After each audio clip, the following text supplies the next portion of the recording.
Your car. Stop. Excuse me. Stop. Excuse me, y'all.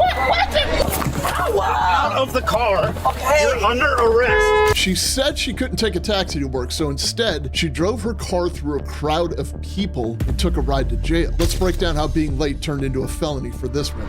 I apologize, but I do need to go. So, can I move this? No. The road's closed now. But that's what I'm saying. And all these residents, there's only one way out. I understand, but it was advertised. Yeah, so they told me to move my car in here. Right, but the road is closed and we can't let people out, okay? Okay, so like I said, I apologize, but I'm not going to move this. No, you can't. You can't move the cones. The road's closed. 10 serving units at the Patuxent place. I apologize for the inconvenience. I'd be happy to call you a taxi. There has to be another way. I'm not taking a taxi all the way to Virginia. I work in Virginia. I understand. And I apologize for the inconvenience. But unfortunately, I don't have to come back. I just need to get out. I need to get out. Like, is there any way you can call somebody? I can't. Unfortunately, there's several people that I've had to say they can't come out. This is just one of those times where I can't let you out. I'm not trying to be against nobody's law, but I gotta go. I understand. I can't have you do that. But I gotta go. Stop. You cannot move this. I'm telling you right now. Oh, I gotta go to work. What do you want me to do? Like, I have to go to work. You cannot get out. I can't help you with that. Please do not disturb this area. I might have to. Ma'am. I'm so sorry. You're going to be placed under arrest. 10 of a vehicle trying to run through the roadblock. It's 2 George Lincoln 4626. Stop! Stop your car! Stop! Excuse me. Stop. Unbelievable. Unbelievable. Stop!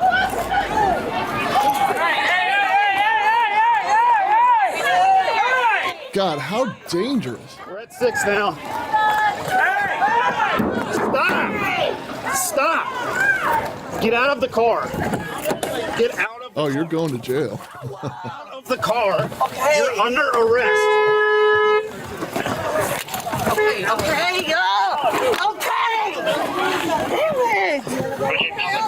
Damn it. Unbelievable. I didn't even get to work. I need to get to work. Are you kidding me? Alright, y'all got report. I'm just trying to get to work. I live in these apartments and there's no other way out. Oh, my mom! Here. They always want their mommy. Again, shout out to all the mothers out there because you're obviously doing something right. The default when people get into trouble, and I've seen it from, you know, the tiniest person to the biggest guy on the planet. They all want their mom. Bro, okay. Relax. Relax. Stop.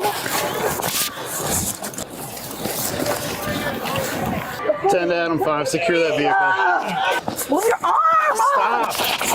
Stop. Everything's on camera. Stop. I don't care. This is uncomfortable. No kidding. You're under arrest. Sit. Turn around, sit on the wall. Sit. Okay, you can stop touching me now. Sit on the wall. So, can I go call my mom? Do you have any injuries? No. What? Do you have any injuries?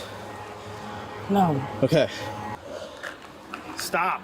Just sit on the wall.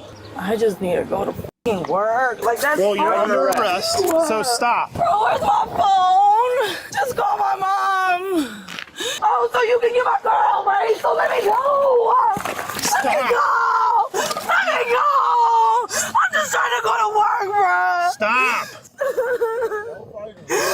Relax. Oh, stop. That dude just walked through there like, what is going on here?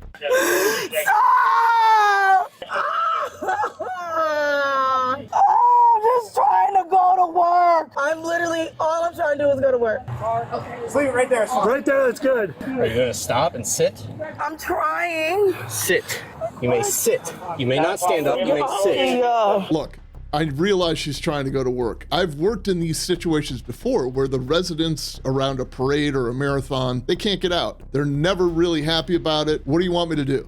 We can't have you driving through the crowd because we don't trust you. We don't trust the crowd. So think of the Waukesha Christmas parade. Think of New Orleans on New Year's Day a couple years ago. Those were very, very, very bad outcomes. So no, you're not driving through the crowd just to get to work, bruh. Gosh. So you can sit.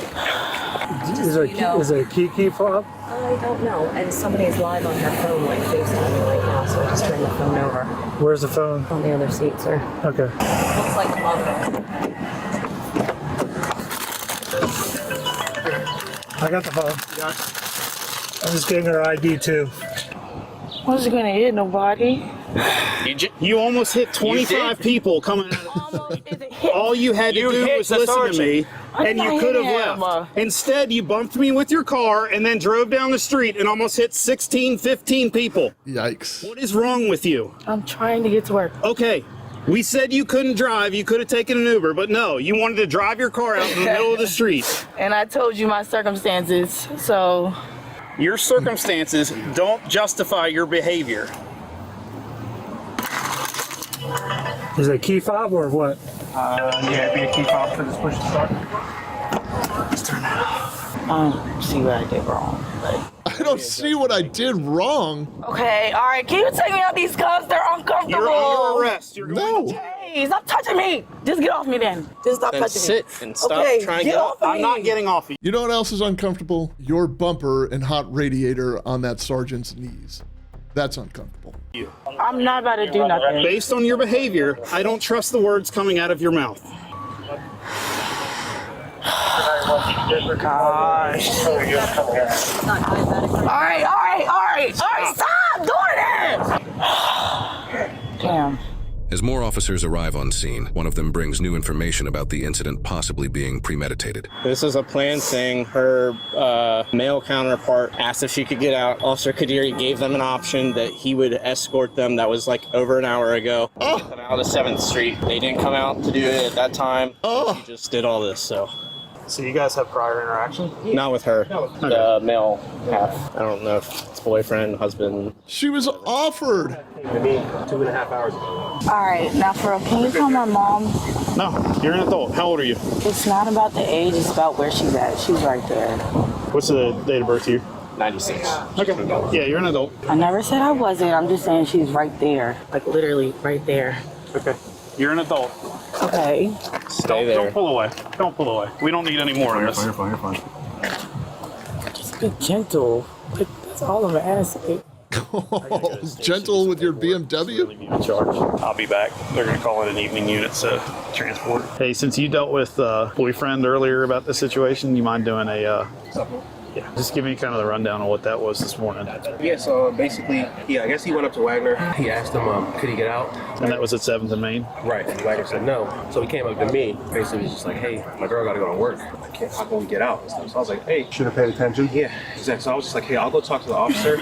I was like, there's no way she's going to be able to get out. But if she comes outside right now, I can escort you up there if the officer's okay with it, and we can get out. So he was like, perfect. So he went inside, but he never came back out. I guess essentially, she came out whenever she was ready and just, but she was made aware. Wasn't ready. If you like what you see here, hit that subscribe button. And for a truly deep dive into true crime cases from the first emergency call to the final verdict, come join us on my other channel. It's called the Comm Center. We look at today's most compelling cases through the insider lens, leveraging the frontline experience of my partner, John, an active 911 dispatcher, because every good true crime story starts with a 911 call. How do we know that that's her boyfriend? We don't, other than him just saying, like, coming out and saying, my girlfriend needs to get out. Hey, real quick, you're not injured, right? No. Okay, because we have fireboard here. They'll check you out. I'm fine, thank you. Are you diabetic or anything? No. Do you have any conditions that we would need to know about for your safety? Okay. She ain't gonna make work. Huh? She ain't gonna make work. No. The barrels are there with the tape across them. She pulls up. I said, hey, I'm sorry. The road's closed. And she's like, no, I'm not trying to cause an issue, but I'm getting out. And she gets out of her car, rips down the tape. I stand in front of her car. I'm like, stop. Like, you can't go. And I start calling the tag out, and she just pushes me out of the way, goes tearing down the street. I'm running after her car. Firefighters start pounding on her hood, so we yoked her out of the car after that. Just people don't care about themselves. We talked to the fire department. Anybody that was down there, if there's any witness information for the use of force, can we get witness information? Can you put your feet down? Command my start to Charlie 3. You're going in this car right here. Charlie 3. Cold, May I have the shoes before I go? Are there shoes in that car? Come on, close. Thank you. Do you have anything in your pockets? Hang on.